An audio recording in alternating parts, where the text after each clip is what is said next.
When the news had arrived in the morning at Mowbray, that the messengers of the bishop had met with a somewhat queer reception at the Moat Ale Works, Gerard, prescient that some trouble might in consequence occur there, determined to repair at once to the residence of his late employer.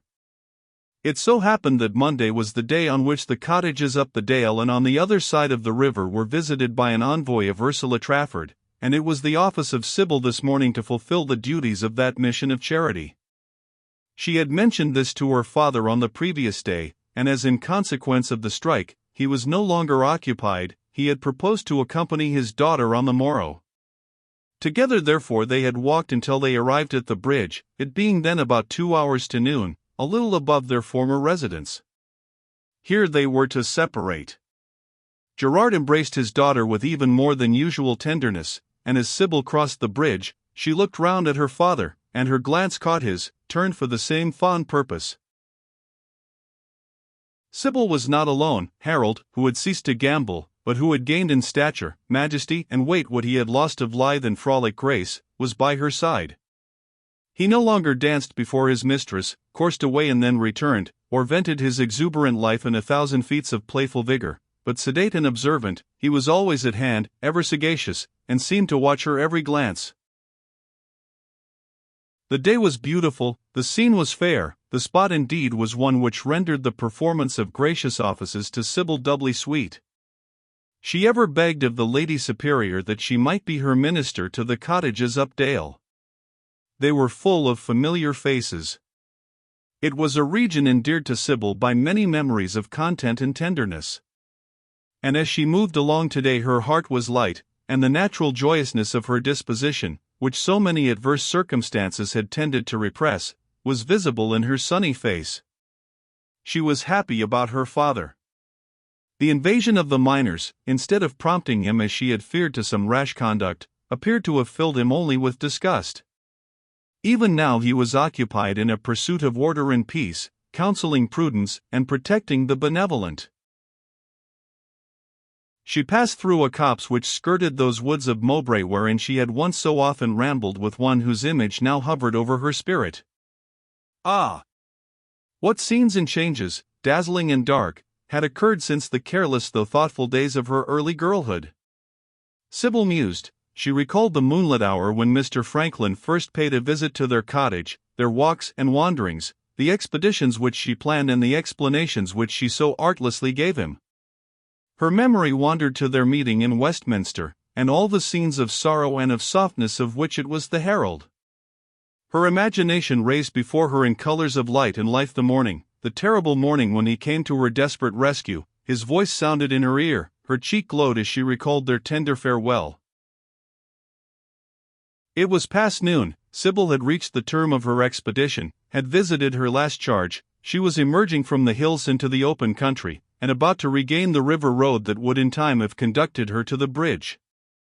On one side of her was the moor, on the other a wood that was the boundary of Mowbray Park. And now a number of women met her, some of whom she recognized, and had indeed visited earlier in the morning. Their movements were disordered, distress and panic were expressed on their countenances. Sybil stopped, she spoke to some, the rest gathered around her. The Hellcats were coming, they said. They were on the other side of the river, burning mills, destroying all they could put their hands on, man, woman and child. Sybil, alarmed for her father, put to them some questions, to which they gave incoherent answers. It was however clear that they had seen no one, and knew nothing of their own experience. The rumor had reached them that the mob was advancing up dale. Those who had apprised them had, according to their statement, absolutely witnessed the approach of the multitude, and so they had locked up their cottages, crossed the bridge, and ran away to the woods and moor. Under these circumstances, deeming that there might be much exaggeration, Sybil at length resolved to advance, and in a few minutes those whom she had encountered were out of sight. She patted Harold, who looked up in her face and gave a bark, significant of his approbation of her proceeding, and also of his consciousness that something strange was going on. She had not proceeded very far before two men on horseback, at full gallop, met her. They pulled up directly they observed her, and said, "You had better go back as fast as you can, the mob is out, and coming up dale in great force." Sybil inquired, with much agitation, whether they had themselves seen the people, and they replied that they had not, but that advices had been received from Mowbray of their approach, and as for themselves they were hurrying at their utmost speed to a town 10 miles off, where they understood some yeomanry were stationed, and to whom the mayor of Mowbray had last night sent a dispatch. Sybil would have inquired whether there were time for her to reach the bridge and join her father at the factory of Trafford, but the horsemen were impatient and rode off. Still she determined to proceed. All that she now aimed at was to reach Gerard and share his fate. A boat put across the river, 2 men and a crowd of women.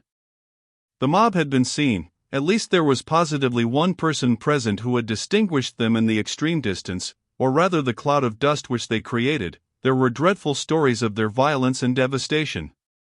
It was understood that a body meant to attack Trafford's works, but, as the narrator added, it was very probable that the greater part would cross the bridge and so on to the moor, where they would hold a meeting. Sybil would fain have crossed in the boat, but there was no one to assist her. They had escaped, and meant to lose no time in finding a place of refuge for the moment. They were sure if they recrossed now, they must meet the mob. They were about to leave her, Sybil in infinite distress, when a lady driving herself in a pony carriage, with a couple of grooms behind her mounted also on ponies of the same form and color, came up from the direction of the moor, and observing the group and Sybil much agitated, pulled up and inquired the cause. One of the men, frequently interrupted by all the women, immediately entered into a narrative of the state of affairs for which the lady was evidently quite unprepared, for her alarm was considerable. "And this young person will persist in crossing over," continued the man. "It's nothing less than madness. I tell her she will meet instant death or worse." "It seems to me very rash," said the lady in a kind tone, and who seemed to recognize her. "Alas! What am I to do?" exclaimed Sybil. "I left my father at Mr. Trafford's." "Well, we have no time to lose," said the man, whose companion had now fastened the boat to the bank, and so wishing them good morning, and followed by the whole of his cargo, they went on their way. But just at this moment a gentleman, mounted on a very knowing little cob, came cantering up, exclaiming, as he reached the pony carriage, "My dear Joan, I am looking after you. I have been in the greatest alarm for you. There are riots on the other side of the river, and I was afraid you might have crossed the bridge." Upon this, Lady Joan related to Mr. Mountchesney how she had just become acquainted with the intelligence, and then they conversed together for a moment or so in a whisper, when turning round to Sybil, she said, "I think you had really better come home with us till affairs are a little more quiet." "You are most kind," said Sybil, "but if I could get back to the town through Mowbray Park, I think I might do something for my father." "We are going to the castle through the park at this moment," said the gentleman. "You had better come with us. There you will at least be safe, and perhaps we shall be able to do something for the good people in trouble over the water." And so saying, nodding to a groom who, advancing, held his cob, the gentleman dismounted, and approaching Sybil with great courtesy, said, "I think we ought all of us to know each other. Lady Joan and myself had once the pleasure of meeting you, I think, at Mr. Trafford's. It is a long time ago, but," he added in a subdued tone, "you are not a person to forget." Sybil was insensible to Mr. Mountchesney's gallantry, but alarmed and perplexed, she yielded to the representations of himself and Lady Joan, and got into the phaeton. Turning from the river, they pursued a road which entered after a short progress into the park, Mr. Mountchesney cantering on before them, Harold following.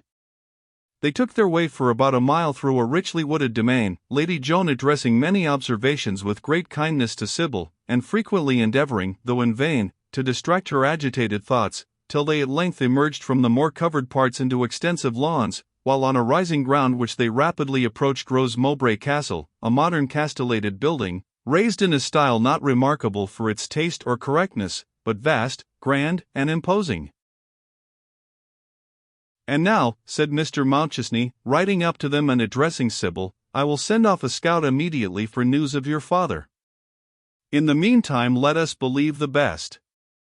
Sybil thanked him with cordiality, and then she entered Mowbray Castle.